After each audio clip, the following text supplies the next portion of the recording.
Oke, selamat datang di konten gua Ngopnas, ngobrolin timnas. Kalau biasanya gua live Ngopnas, kali ini gua bikin video panjangnya. Nah, jadi mulai kali ini gue bakal sering bikin video panjang buat Ngopnas nih guys. Oke, langsung aja ke pertandingan tadi malam timnas Indonesia. Ya, kalian tahu lah ya.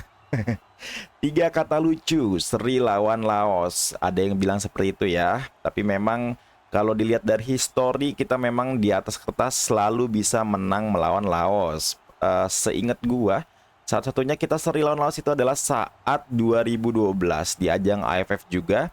Kita seri 2-2. Pada tahun itu memang Indonesia lagi masa kelam ya, di mana liga kita itu terjadi dualisme, ada ISL dan juga IPL. Jadi pemain-pemain yang main di AFF 2012 itu adalah tidak dari dua kompetisi ISL dan IPL. Kalau gue nggak salah hanya pemain dari IPL ya. Dan itu memang salah satu periode terburuk lah di timnas kita bisa dibilang gitu. Nah kali ini menurut gue seri lawan Laos ya bisa dibilang agak tidak menggembirakan ya, maksud gua harusnya kan bisa menang lah gitu ya. Kita event kita pakai pemain-pemain yang muda gitu. Tapi ternyata di pertandingan tadi malam masih banyak banget error-error passing menurut gua, first touch yang masih kurang bagus dan juga terlalu apa ya? Terlalu sering kosong gitu ketika kena counter attack. Mungkin karena tiga center back kita yaitu Kadek Arel, Ferrari dan juga Donitri itu ya sering overlap maju guys. Nah jadi ketika salah satu dari mereka atau dua dari mereka ini overlap, itu kita juga nggak punya pemain pure DMF ya menurut gue ya, defensive midfielder. Jadi kalau ini pada overlap terus kita kena counter attack itu bener-bener bolong banget ya belakangnya. Ini sebuah catatan tentunya dan juga untuk penjaga gawang Dava Fasya yang juga menjalin debut di pertandingan tadi malam. Dari 3 gol Laos itu dihasilkan dari 3 shoot on goal saja. Itu artinya satu shoot satu gol guys. Ya mungkin demam panggung atau mungkin belum siap juga ya, karena gue juga tadi baru baca infonya. Kenapa yang main itu Dava Fasya bukan Cahya Supriyadi? Karena kalau Cahya Supriyadi itu sudah bermain reguler di Liga 2 bersama FC Bekasi ya kalau gua nggak salah. Sedangkan kalau untuk Dava Fasya kan pemain Borneo ya, dia gua nggak tahu dia udah menit bermain, kayaknya kalaupun dapat belum banyak deh di Borneo FC gitu. Dan eh, ternyata kata Coach Sinteyong, Cahaya Supriyadi ini kata dokter timnas itu mengalami cedera setelah laga melawan Myanmar kemarin guys. Itu makanya akhirnya yang dimainkan adalah Dava Fasya. Tapi ya is okay lah ya, namanya juga debut juga gitu. Masih banyak error, gua akuin masih banyak banget gitu errornya. Dan gue juga sangat menyayangkan kartu merah dari Marceng. Ya, itu salah satu yang gue lihat juga tuh. Beberapa pemain kita mudah terpancing emosinya. Salah satunya gue sempet lihat ada Arkan Fikri yang sempet dipancing sama pemain Laos saat dia dilanggar ya. Indonesia sebetulnya sudah mendapatkan free kick. Lalu pemain Laos seperti biasa berusaha memancing pemain Indonesia, dan di situ Arkan Fikri bisa dibilang terpancing untuk mendorong pemain Laos. Beruntung nggak dikasih kartu tuh. Lalu juga ada Marcelino Ferdinand yang di babak pertama udah mendapatkan kartu kuning. Menurut gue itu juga nggak perlu ya. Dan di babak kedua sih yang benar-benar catatan gue banget. Sebelum Marceng kena kartu kuning kedua atau kartu merah, gue sempet lihat Marceng itu eh, tackle pemain Laos, tapi menurut gue agak riskan ya cara ngambil atau tackle dia gitu.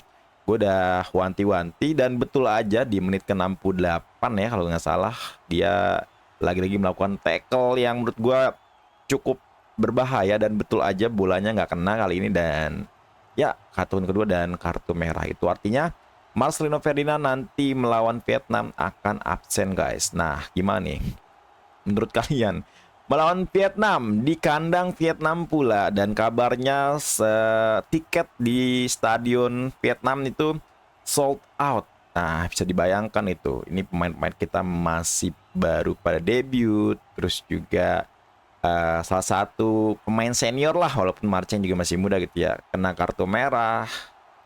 Kira-kira menurut kalian apakah Indonesia masih mampu bersaing dengan Vietnam? Kalau realistisnya sih memang menurut gua bisa seri aja itu di kandang Vietnam udah sangat-sangat bagus ya. Apalagi kalau bisa menang gitu, wah itu luar biasa tentunya ya. Dan sekali lagi kalau untuk Coach Sinteyong, menurut gua jangan coba-coba pemain di luar posisi aslinya gitu ya. Kayak kemarin kita masih sempat ngeliat Arhan ditaruh di sebelah kanan gitu, dan juga di pertandingan pertama kita melihat Asnawi di sebelah kiri yang kayak gitu-gitu mungkin jangan dicoba lah di AFF kali ini seenggaknya gitu. Maksudnya kan dia juga di ronde ketiga itu biasanya selalu main di posisi aslinya, walaupun pernah juga sih Arhan ditaruh di depan gitu, di sebelah kanan atau bahkan di sebelah kiri gitu. Tapi ya sekali lagi ini masih pemain-pemain muda, masih banyak pemain-pemain yang baru debut.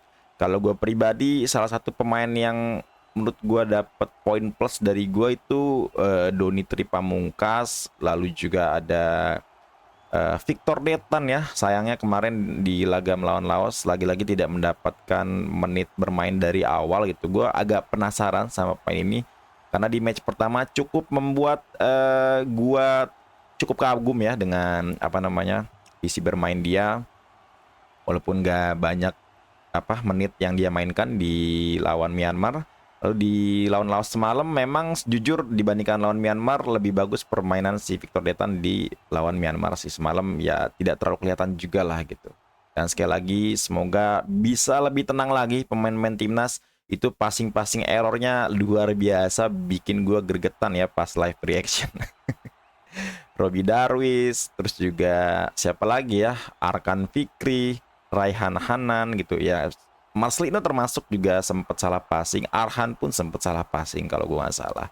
Jadi gue nggak tahu apakah chemistry-nya belum dapat atau mereka nervous, itu yang masih kita belum tahu ya guys. Tapi harapan gue seperti di awal pas gue tahu skuadnya seperti ini, karena memang PSSI-nya tidak meliburkan liga gitu ya. Ini memang memakai pemain-pemain U22 ditambah beberapa pemain senior ya seperti Asnawi, seperti Rafael Strike, dan juga seperti Marcelino Ferdinand dan juga Arhan ya. Jadi semoga aja at least bisa masuk semifinal aja, itu udah sebuah prestasi yang bagus sih menurut gua. Berarti kita lawan Vietnam sih menurut gua sebetulnya itu calculated loss ya, tapi kalau misalkan bisa seri itu udah bagus banget. Apalagi kalau bisa menang luar biasa sih. Ya, itu kita anggap aja misalkan lawan Vietnam calculated loss, itu artinya kita harus fight di laga terakhir melawan Filipina ya. Itu kita main di Stadion Manahan Solo lagi. Semoga aja kita bisa menang lawan Filipina dan kita bisa melaju ke babak semifinal. Tapi kalian harus ingat di babak semifinal prediksi gua di grup A itu kan yang bakal juara kayaknya Thailand lah ya. Dan artinya kalau kita lolos ke semifinal dengan jalur runner up, kita akan berjumpa dengan Thailand di babak semifinal, dan kalian tidak usah berekspektasi lah gitu melawan Thailand di semifinal gitu, dengan walaupun Thailand tidak membawa semua pemain intinya ya, tapi tetap pemain-pemain Thailand adalah pemain-pemain yang berbahaya. Mereka bisa menghabisi Timor Leste 10-0 tanpa balas. Jadi sekali lagi, kalaupun nanti akhirnya lolos ke babak semifinal, harapan gue sih setidaknya bisa kasih permainan yang bagus, even itu kalah gitu ya. Oke guys, itu aja dari gue. Kalau kalian suka sama konten ini, tolong dibantu pencet tombol likes-nya.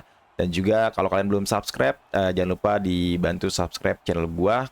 Karena channel gue keseringan sih memang live reaction ya, baik itu Timnas Indonesia, dari timnas senior, kelompok umur, lalu Liga 1, Liga 2, terus juga pemain-pemain diaspora. Gue juga sering live reaction seperti yang di Liga Belanda, Liga Inggris, Liga Belgia, dan juga Liga apa lagi ya?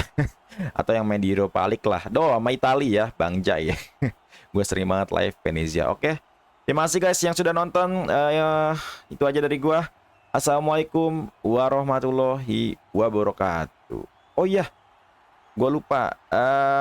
Indonesia sebentar ini masih ada di peringkat pertama ya, dengan 4 poin dari hasil satu kemenangan dan juga satu hasil seri gitu.